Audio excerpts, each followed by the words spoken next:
C'était il y a 4 ans, l'assassinat d'une femme juive, Mireille Knoll. Nous sommes le 23 mars 2018. Son corps est alors découvert dans son appartement parisien, lacéré de plusieurs coups de couteau et partiellement brûlé. Il y a 4 ans, en effet, l'antisémitisme le plus abject frappait donc encore notre pays. 15 ans après le calvaire d'Ilan Halimi, 6 ans après le massacre de l'école aux Aratora à Toulouse, 3 ans après l'hypercachère et 1 an seulement après le meurtre de Sarah Halimi. Sarah Halimi, comme Mireille Knoll d'ailleurs, qui furent assassinés dans le même arrondissement, le 11e de la capitale. Mais l'affaire Knoll serait l'anti-affaire Halimi. C'est ce que déclarait donc il y a plusieurs mois déjà l'avocat de la famille, Gilles-William Goldnadel. Car si la famille de Sarah attend toujours depuis 2017 que justice soit rendue, et justice ne l'a pas été finalement malheureusement, dans l'affaire Knoll, il y a bien eu un procès tout récemment et des condamnations. Et c'est l'occasion ce matin de revenir avec vous, Christophe, sur cette effroyable affaire, rendre ainsi hommage à Mireille Knoll, ce doux visage souriant à jamais figé sur les photos, comme on a pu d'ailleurs le lire dans la presse.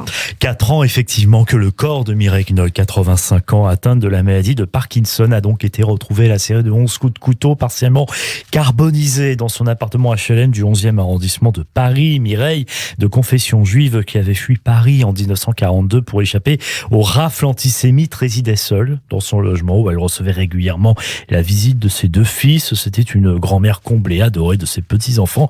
Comme en témoigne justement Noah Goldfarb, c'est l'une de ses petites filles. On écoute son témoignage. Je l'ai vue au mois d'octobre, j'ai profité d'elle. On allait ensemble au café, on a mangé des glaces, on a mangé de la chantilly comme elle aimait tant. Et puis j'ai profité d'elle. Je pensais pas que c'était la dernière fois. Elle croyait pas au mal. Elle était gentille et naïve. Elle voyait le bien partout. J'espère un jour vraiment que cette haine envers le juif et envers les uns et les autres. Pourquoi ? Qu'est-ce qu'elle a fait, cette pauvre femme ? Je comprends pas. Nous, on aime les gens, on aime tout le monde, on aime la vie, on veut pas la mort de qui que ce soit. Je comprends pas. On l'entendait donc, Noah Goldfarb, la petite fille de Mireille Knoll. Alors ce jour-là, terrible, funeste du 23 mars 2018, ce sont les voisins de Mireille Knoll qui appellent les pompiers vers 18h30 à cause de fumée dans l'immeuble. Au total, 4 départs de feu sont constatés, 2 au niveau du canapé du salon, 1 sur la chaise roulante qu'utilisait donc cette vieille dame et un autre dans la chambre à coucher. On comprend donc très vite, Christophe, que son meurtre fut d'une extrême sauvagerie. Oui, 2 hommes sont très rapidement accusés du meurtre de Mireille Knoll. Le premier, Yassine Mioub, 28 ans, à l'époque des faits, un fils de la voisine de l'octogénaire qu'il connaît depuis l'âge de 8 ans. Il avait l'habitude de rendre visite à la victime et était passé la voir dans son appartement le jour du meurtre alors qu'il venait de sortir de prison. L'enquête détermine également que cet homme isolé, instable, avait été rejoint sur place par Alex Carin-Bacchus, 21 ans. Ce deuxième suspect est présenté comme un marginal aux antécédents psychiatriques. Les 2 suspects s'étaient rencontrés en prison à Fleury-Mérogis. Absolument, et tous 2 affichent des casiers judiciaires quand même très chargés. Vol, détention de stupéfiants, agression sexuelle pour Yassine Mioub et violence, détention de stupéfiants et vol par effraction pour Alex Carin-Bacchus. Dès le début de l'enquête, les 2 complices sont directement impliqués donc dans ce meurtre de Mireille Knoll. Ils sont tous 2 mis en examen 4 jours après l'assassinat et placés en détention provisoire. Et ils comparaissent devant la cour d'assises pour meurtre sur personne vulnérable et commis en raison de la religion de la victime, vol aggravé, dégradation par moyens dangereux pour les personnes. La mère de Yassine Mioub, qui vit au 7e étage de l'immeuble, est quant à elle mise en examen quelques jours plus tard, le 6 avril 2018, pour modification des preuves d'un crime et placée sous contrôle judiciaire. Elle était accusée d'avoir jeté les objets volés chez la victime par son fils et Alex Carin-Bacchus et surtout d'avoir nettoyé le couteau trouvé dans la chambre de Yassine, sur lequel 2 traces de sang avaient été décelées. Et donc elle a été jugée lors de ce procès, mais ce qu'il faut dire, c'est que les 2 hommes ne livrent pas vraiment la même version de ce qui s'est passé ce 23 mars 2018. Ils s'accusent mutuellement de l'assassinat. D'un côté, Alex Carin-Bacchus dit s'être vu proposer par Yassine Mioub de le rejoindre chez Mireille Knoll pour, je cite, un plan thune, c'est ce qu'il dira aux enquêteurs. Et il soutient avoir entendu Mioub accuser l'octogénaire de l'avoir balancé, dit-il à la police, causant son incarcération. D'ailleurs, dans la version d'Alex Karaimbacus, Yacine Mioub aurait crié « Tu vas me le payer » à Mireille Knoll avant de l'amener jusqu'à son lit et de l'égorger au cri de « Allah Akbar ». Ce qui n'est pas de l'avis de Yacine Mioub, l'autre accusé, qui affirme de son côté avoir invité Alexis Karaimbacus pour passer un bon moment en buvant des verres, dit-il. Une fois sur place, ce dernier aurait demandé si cette rescapée, donc Mireille, rescapée de la rafle du Veldiv, était blindée, je cite toujours ces mots, avant de se servir parmi les biens dans le domicile qu'elle occupait depuis près de 50 ans.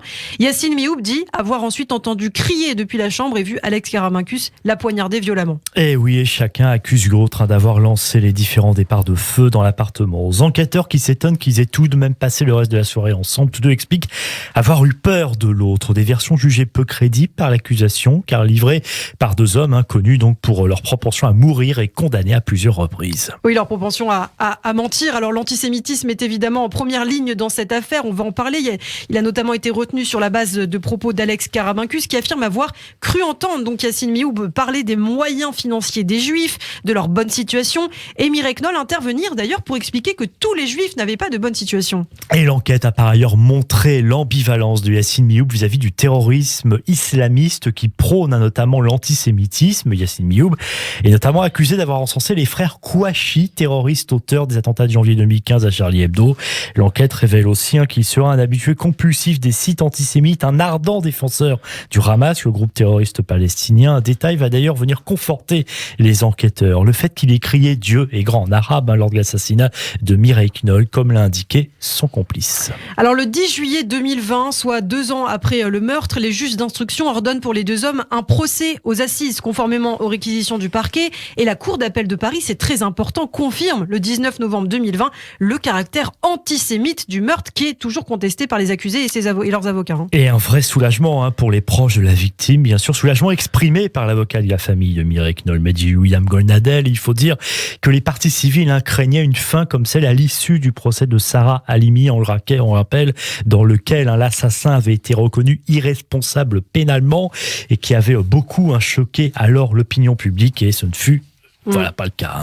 Alors oui, puisque Yacine Mioub avait été condamné, donc on le rappelle, à la réclusion criminelle à perpétuité, c'était en novembre dernier, assorti d'une peine de sûreté de 22 ans pour avoir tué Mireille Knoll. Son co-accusé, donc lui, Alexis Karaimbacus, a été condamné le 10 novembre par la Cour d'assises de Paris à 15 ans de réclusion criminelle, assorti d'une peine de sûreté des 2/3 pour vol aggravé, du fait notamment que le vol avait été précédé, accompagné ou suivi de violences ayant entraîné la mort. Pour les deux hommes, la Cour a donc retenu le caractère antisémite. Yacine Mioub a fait appel, ce qui n'est pas le cas d'Alex Karaimbacus, qui a finalement renoncé il y a quelques mois à faire appel, mais si justice a été rendue, l'onde de choc qui a provoqué ce meurtre a laissé une trace indélébile dans la mémoire collective, comme en témoignera cette grande manifestation qui avait rassemblé plus de 10 000 personnes à Paris. Et ce 23 mars, on souhaitait aussi avoir un mot pour le colonel Arnaud Beltrame. 4 ans après la mort de celui qui fut élevé au rang de héros national, la France se souvient aussi de ce 23 mars 2018 qui a aussi été